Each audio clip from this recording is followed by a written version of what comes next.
Underway for the man accused of killing 5 of his neighbors in Texas on Friday, including a 9-year-old boy.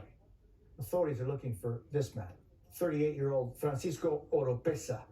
They say he allegedly opened fire after he was apparently asked to stop firing his rifle outside his home. Law enforcement considers him armed and dangerous. On Sunday, a vigil was held for the 5 victims as the community continues to grapple with what happened. The father of 9-year-old Daniel Lasso returned to the scene and briefly spoke with Telemundo. Mi esposa y mi hijo muertos. ¿El niño de 8 años? Sí. ¿Qué te dijeron?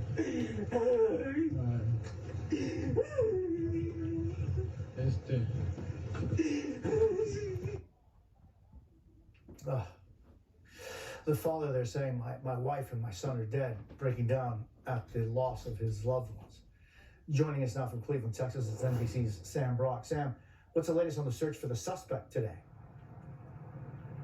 Well, certainly, it's heart-wrenching what we're witnessing here, Jose. I just got off the phone with the FBI. They told me that there's no public availability scheduled today in terms of updates from local or federal law enforcement, and also no indication right now there's been any material developments in the search for Oropesa, which of course begs the question, what do we know right now for communities like this one that are on edge? Here's what I can tell you. There's roughly 250 members of law enforcement across the board right now that are literally going through communities like this one, Jose. I'm in Cleveland, Texas right now, not far from that school where 9-year-old Daniel Guzman attended, going door to door trying to glean any kind of information they can, whether it is surveillance, contact, anything that might help them piece together where Oropesa went. Now, as far as the dragnet that was established in the immediate aftermath of this massacre, that happened on Saturday. It was a roughly 2-mile wide dragnet.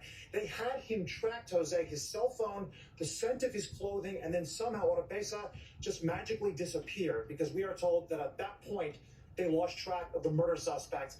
It begs a lot of questions. We heard from the FBI directly, who said that they have 0 leads at this point, that it's all dead ends. It is pretty rare to get that kind of an admission from law enforcement. It's certainly not the message they want to be communicating right now, especially as it pertains to someone who is 38 years old, considered to be, as you mentioned, armed and dangerous. When authorities went to his house, they recovered, our understanding is, at least 3 firearms, one of which was the rifle that was allegedly used to murder 5 people. Now, the sheriff in this county here says that there was a conversation with his wife, Oropesa's wife, did not disclose details, but it appears his last known contact was at some point on Saturday. So fast forward now, as authorities are ramping up their search, certainly in terms of just number and agencies involved. We have no sense right now how wide the scope is or what the geographical space is beyond specifically Cleveland, Texas, and the surrounding communities. Here is James Smith, he is special agent in charge at the FBI's field office in Houston, with more updates.